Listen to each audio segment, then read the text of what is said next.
Et Mathieu, Ouais. tu pourrais aller me ramener le gros bouquin là? De quoi tu parles? Bah, le gros bouquin des chrétiens là. Le gros bouquin, il y a tout dedans.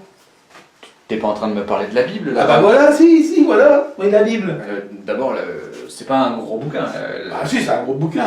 Alors, en fait, ça vient du grec ta biblia, qui veut Ouais. dire les livres. Donc en fait, la Bible, c'est pas un livre, c'est des livres. La Bible, c'est une bibliothèque de Une livres. bibliothèque? Ah oui, c'est une bibliothèque de poche. Ah oui, oui. 73 livres. Ah quand même. Ah oui, oui. Ah, oui. 73 livres. Ah oui, hein. Ah. Ça vaut la peine, hein. Bah oui, ça vaut la peine d'en parler. On fait 10 minutes. Bah oui, 10 minutes pour Jésus. Jésus. Et donc, les institutions qui auront lieu dimanche, on a parlé du corps, service de l'autel, mais il y a aussi Et ben la parole. voilà, service de la parole, le lectorat. Et c'est un ministère qui est très important dans l'Église, annoncer la parole. Mais avant de l'annoncer, Il faut d'abord la connaître, et donc la recevoir. la recevoir. Et la parole, quand on parle de la parole, c'est pas uniquement le Nouveau Testament. Non. C'est 73 livres. C'est Ancien et Nouveau Testament. Voilà. Dans les Écritures saintes, notamment dans l'Ancien Testament, il y a énormément d'éléments extraordinairement importants et nourrissants pour notre vie quotidienne. Oh, c'est tellement beau quand on comprend ce qui est écrit. Puis pour comprendre aussi un peu l'arrivée de Jésus, enfin l'incarnation et tout ce que Jésus va nous livrer, c'est important d'aller chercher dans les racines. Exactement. Et les racines, c'est l'Ancien Testament. Et dans l'Ancien Testament, il y a aussi plus, on dit, d'anthropologie, c'est-à-dire de pensée de l'homme. Dans le Nouveau Testament, c'est beaucoup l'annonce du salut. Jésus, l'Église, le salut. Dans l'Ancien Testament, on parle davantage de la famille, les problèmes de relations, la prière. L'Ancien Testament est plus vaste en termes de contenu, d'une certaine manière, l'Ancien Testament est plus proche de nous pour un certain nombre de sujets. Et donc dimanche, Julien va recevoir des mains de l'évêque, Oui. le lectionnaire, parce que il aura la mission justement de proclamer cette parole de Dieu, dans les assemblées du dimanche en particulier. Exactement. C'est lui qui chargeait tout particulièrement. Voilà. Mais on pourrait peut-être parler un petit peu de la parole de Dieu dans notre vie pour en finir. Parce qu'il y a beaucoup de gens, tout à l'heure on en parlait, beaucoup de gens qui disent oui, mais lire les évangiles c'est bien, mais c'est compliqué. On ne sait pas toujours comment faire. Ça ne se lit pas comme Harry Potter, comme Agarkhan. Voilà. Donc c'est pas un roman, c'est autre chose. Alors, comment lire la parole de Dieu pour en tirer vraiment l'essence, quoi. Je veux dire, pour qu'elle puisse nous nourrir. Et comment la comprendre pour pouvoir ensuite la proclamer. Exactement. Là, le bon Père Pascal nous fait un petit itinéraire. Il y a des espaces, des lieux de réception de la parole.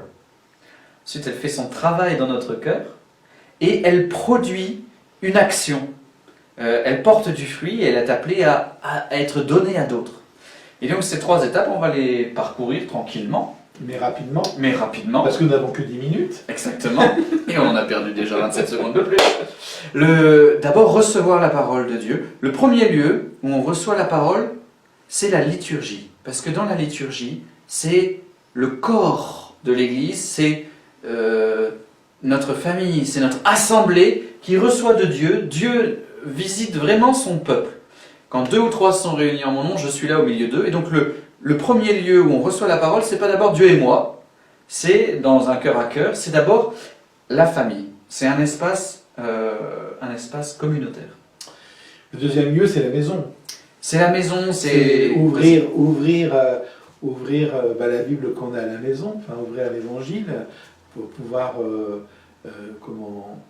découvrir toute cette richesse qui est en nous. C'est le deuxième lieu, on pourrait dire. On reçoit dans la liturgie, et puis ensuite on peut la recevoir plus personnellement pour pouvoir la lire tranquillement, y réfléchir, la méditer et s'en nourrir. Et il y a un troisième lieu, c'est entre la liturgie où on est tous ensemble et la maison où c'est un peu le cœur à cœur, éventuellement en famille. Le cœur à cœur, on réfléchit. Il y a un lieu intermédiaire qui est la fraternité ou le groupe de partage. le groupe de partage de la parole, il en existe un certain nombre sur la paroisse, et c'est une démarche qui est merveilleuse. On est à plusieurs et on partage ensemble. On a plusieurs points de vue, plusieurs éclairages sur un même texte. C'est nourrissant. C'est nourrissant. On a oublié le point zéro. Le point zéro. C'est-à-dire qu'avant d'aller dans les liturgies, parfois on n'est pas chrétien. Oui, c'est vrai. Donc en fait, avant 1, il y a 0. Il y a moins ça. Il y a moins 1. C'est le fait qu'avant de recevoir la parole de Dieu, on vit une vie humaine ou une vie dans une autre religion, et à un moment surgit quelqu'un, un envoyé de Dieu, ça peut être au travail, en famille, dans la nature, à la télé, sur Internet, pouf, on entend la parole de Dieu qui vient jusqu'à nous. Et cette parole de Dieu nous conduit à un moment à l'église où on reçoit la parole en assemblée, on la médite et on la partage. Quand je remets les évangiles aux enfants, Oui. Je leur dis souvent que l'évangile qu'ils reçoivent est allergique à une chose Ah, je sens essentielle. savoir ce que c'est. Il est allergique à la poussière. Frères et sœurs, sortez vos torchons. Ça veut dire qu'il faut au moins ouvrir une fois dans sa journée Oui. son évangile, quoi. Il faut au moins ouvrir une fois dans la journée sa Bible pour pouvoir vivre un compagnonnage avec Jésus. Moi je dis chaque jour, entendre sa parole et se laisser remuer par cette parole. Et donc on vous invite, frères et sœurs, il faut avoir des supports matériels un peu concrets, parce que on est tous pareils, on oublie, notre vie nous reprend, même les prêtres, les laïcs consacrés, les religieux, religieuses, même nous, parfois on se fait avoir par la vie, et donc il nous faut nous arrêter et avoir des moyens. Alors ça peut être mettre une Bible dans un endroit de votre stratégique de votre maison, ou alors justement des petits paniers de la parole à côté de votre frigo, ou je ne sais pas, sur votre table de nuit, enfin des choses où vous passez souvent, vous dites, ah c'est vrai, la parole, j'en prends et je me nourris. Après il y a des moments aussi où on reçoit la parole, donc on a dit, il y a la messe, il y a le petit groupe qu'on retrouve de temps en temps, mais aussi ça peut être le soir avant de se coucher ou le matin en se levant. Oui, certains ont un prion en église, ils ont les textes du jour par exemple. La liturgie. Ça peut être un bon moyen de chaque jour de se dire, tiens, je vais lire les textes du jour, qu'on peut trouver soit dans prion en église, soit même sur Internet. Je veux dire, et ça c'est aussi un bon moyen, chaque jour de se nourrir des textes qui vont être lus à la messe. Le Seigneur a quelque chose à nous dire chaque jour. On peut aussi se renouveler parce que parfois on se fatigue à faire toujours les mêmes choses. On peut lire un évangile en continu. Par exemple tout Saint-Marc ou tout Saint-Luc, où on se dit tiens là c'est l'épiphanie, je vais lire l'épiphanie chez Saint-Luc, j'ai envie. On peut aussi ouvrir la Bible au hasard, ou avoir, allez je me laisse porter, clac, c'est une bataille de l'Ancien Testament, c'est vrai que la vie est une bataille, c'est bon, Dieu va m'aider, alléluia, j'ai compris. Et donc on se laisse toucher. Voilà. En fait l'idée c'est de se dire que quand on ouvre la Bible, d'une manière ou d'une autre, Dieu va venir toucher notre cœur. Il y a forcément une parole, un mot, une expression ou une histoire qui va venir toucher ma vie. Et avec le questionnement qu'on doit avoir, c'est de dire, mais qu'est-ce que tu veux me dire, Seigneur, à travers cette parole que tu me donnes aujourd'hui de lire? Qu'est-ce que tu veux me faire comprendre pour ma vie? Comment tu veux me faire grandir dans la foi à travers cette parole? Et quand on lit l'Écriture avec ce questionnement-là, forcément que ça va nourrir notre foi et nous aider à avancer dans la vie et dans la foi. C'est ce qu'essaie de faire le prêtre après la lecture de l'Évangile, dans l'homélie, dans la liturgie, c'est justement de mettre en œuvre qu'est-ce que le texte nous dit aujourd'hui, pour nous, pour cette assemblée. On entend, frères et sœurs, c'est pas si facile que ça de lire la Bible. Il y a des passages qui sont obscurs et tout ça. C'est pour ça qu'il y a des petites introductions souvent ou des notes de bas de page. N'hésitez pas à lire les introductions ou les notes de bas de page, ça éclaire. Mais on voulait vous donner une des petites méthodes qui existent pour essayer de comprendre ce que Jésus veut vous dire à travers ce texte-là. La première étape, c'est de croire qu'il a quelque chose à vous dire. Ça, parce que si vous n'y croyez pas, vous ne le trouverez pas. Si vous dites, non, Dieu a quelque chose à me dire, je reste devant ce texte, mes 5 minutes promises à Jésus, ou alors jusqu'à ce que je comprenne quelque chose. Eh bien, il y a toujours quelque chose qui vient. Toujours. Et donc, croire qu'il y a quelque chose. La deuxième étape, c'est de lire. Et il faut lire peut-être un petit passage plusieurs fois, frères et sœurs, pour prendre le temps de bien recevoir le texte. On lit, on lit, on lit. La troisième étape, là, on vous propose 3 chemins. Ça dépend un peu de votre goût du jour, mais ça peut dépendre un peu de votre esprit. Il y a encore d'autres manières de faire, mais il y a D'abord, la mémoire. Vous pouvez dire, allez, je n'arrive pas à comprendre ce texte, mais je vais l'apprendre par cœur, le verset qui me touche le plus. Vous apprenez. Et en fait, en apprenant par cœur, ça touche votre cœur. Ça le nourrit. Ça met la présence de Jésus en vous. Il y a ce passage de Saint Jean qui dit « Celui qui garde ma parole, mon Père l'aimera, nous viendrons chez lui. » Donc si vous gardez la parole, si vous la mémorisez, elle va rentrer en vous. La mémoire. L'imagination. Tu nous fais l'imagination ? L'imagination, c'est de se rentrer dans l'histoire qu'on est en train de lire, dans le passage de l'écriture qu'on est en train de lire, et se dire, tiens, dans ce passage, quel personnage je suis. Voilà, je sais pas, je prends un exemple, par exemple l'histoire de Zachée. Bah, je peux être Zachée, je peux être la foule, voilà, et du coup, vraiment rentrer dans cette histoire-là, se mettre à la place d'un des personnages, et puis rentrer dans le dialogue qui est en train de s'établir, dans ce passage de l'écriture. Et souvent, bah, je veux dire, ça nous fait comprendre l'écriture, je dirais presque de l'intérieur. Et Saint Ignace nous invite même à entendre les bruits, à imaginer de sentir les odeurs, à avoir les sensations. Vraiment se laisser, comme si on y était, comme au cinéma, mais le cinéma de la parole. Bah, c'est un peu comme quand on lit un roman, hein, ouais. C'est-à-dire on rentre vraiment dans l'histoire. Bah, l'évangile, c'est aussi comme ça, il faut vraiment rentrer dans l'histoire pour pouvoir se laisser toucher. Et donc ça, voilà, ça nous touche. La mémoire, l'imagination ou la réflexion, il y en a parmi vous que c'est plus des cognitifs, des cérébraux, ce que vous voulez. Et donc, ce mot-là, ça me fait penser à un autre mot dans un autre texte. Ah ben non, finalement, c'est pas le bon sens. Mais par contre, ah oui, non, là je comprends pas pourquoi Jésus dit ça, mais c'est en contradiction ces deux trucs-là. Donc la contradiction, ça veut dire quelque chose. Voilà, on fait marcher les sens, la compréhension, on réfléchit. Et on a le droit de prendre un dictionnaire, on a le droit d'aller chercher une autre Bible, d'aller taper sur Internet, chercher des trucs. Voilà, on fait marcher sa réflexion. Là, c'est un dynamisme intellectuel et on rentre encore d'une autre manière dans le texte. Donc voilà, 3 méthodes, retenir, imaginer, comprendre, pour arriver à une question à un moment. D'abord, il y a une rencontre avec Jésus à travers ce texte. La parole se fait chair.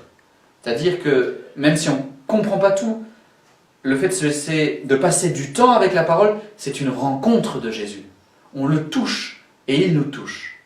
Mais il faut aller plus loin. Qu'est-ce que tu veux nous dire, Seigneur ? Qu'est-ce que tu veux nous dire, Seigneur ? Qu'est-ce que tu veux nous faire comprendre pour notre vie ? Parce que c'est une étape importante dans la lecture de l'Évangile, parce que une fois que j'ai compris ce que le Seigneur veut me dire, ça me permet aussi ensuite d'aller le proclamer, d'aller le dire. Je crois que la parole de Dieu, c'est à la fois quelque chose pour nous faire grandir personnellement, intérieurement, et je dirais que pour aimer quelqu'un, il faut apprendre à le connaître. Donc plus j'apprendrai à connaître Jésus, plus je l'aimerai d'une certaine manière. Et plus j'aurai envie de le proclamer aussi, de le dire aux autres, de dire cet amour que j'ai de lui.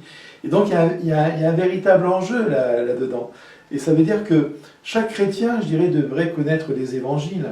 Chaque chrétien devrait apprendre sans arrêt à vouloir découvrir ce Jésus qu'ils aiment, quoi. Et puis une fois qu'on le découvre, une fois qu'on est nourri de sa parole, forcément qu'on ne peut pas la garder pour soi. Et forcément que d'une manière ou d'une autre, ou par notre vie, ou par nos paroles, on va en témoigner. C'est le principe de la cascade. En fait, l'eau arrive, ceux qui vont recevoir la parole, que ce soit à la messe, que ce soit dans un groupe de partage, ou que ce soit dans le secret de son cœur, on va recevoir la parole. Ensuite, il y a un travail qui s'opère par prière, lecture, réflexion, mémorisation, imagination, et puis on se dit, qu'est-ce qu'il me dit ? Et ça provoque en nous, chez nous, des fruits. L'eau, elle rejaillit, on est dans un... Voilà, après le bassin, donc la cascade, le bassin, et après c'est la fontaine, le jaillissement, ou le torrent, ou... soit en parole, on va témoigner de Jésus, ou en acte, on va faire le bien. C'est les deux manières, et elles sont conjointes, et les deux sont nécessaires. Parole et action. Et c'est un chemin qui vous donnera beaucoup de bonheur, mais qui aussi demande une certaine fidélité. Il faut alimenter le bassin. C'est pas une fois de temps en temps, c'est le bassin, il faut en continu, il faut qu'il y ait de l'eau. Et donc toutes les semaines, la messe, et tous les jours, un petit temps. Et plus vous laissez remplir, plus vous pourrez en donner. Quelquefois on entend des personnes dire je ne sais pas comment prier, etc. Alors moi je disais, lis un passage de la parole de Dieu, et forcément ça va t'aider à rentrer dans la prière. On a un merveilleux cadeau qui nous est fait, frères et sœurs. ce cadeau-là, on n'a pas le droit de ne pas le déballer d'une certaine manière, de ne pas regarder ce qu'il y a dedans, parce qu'il est vital. Il est vital pour notre vie de foi. On ne peut pas grandir dans la foi sans se laisser nourrir de Dieu lui-même.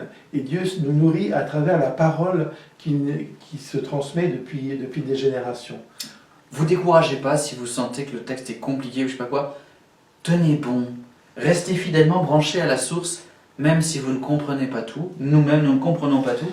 Soyez fidèles, frères et sœurs. Et puis, Tenez bon. quand on ne comprend pas, on trouve quelqu'un aussi avec qui on peut discuter pour qu'il nous éclaire, tout simplement. Voilà. C'est là qu'on est aussi à vivre une certaine fraternité les uns envers les autres. Parce qu'il y en a qui vont le comprendre de différentes manières. Et c'est quand on partage ça que ça devient une vraie richesse. D'où l'importance des petits groupes de partage. Voilà. Et bien sur ce, on vous souhaite d'ouvrir votre Bible pour que surtout elle ne devienne pas allergique à la poussière.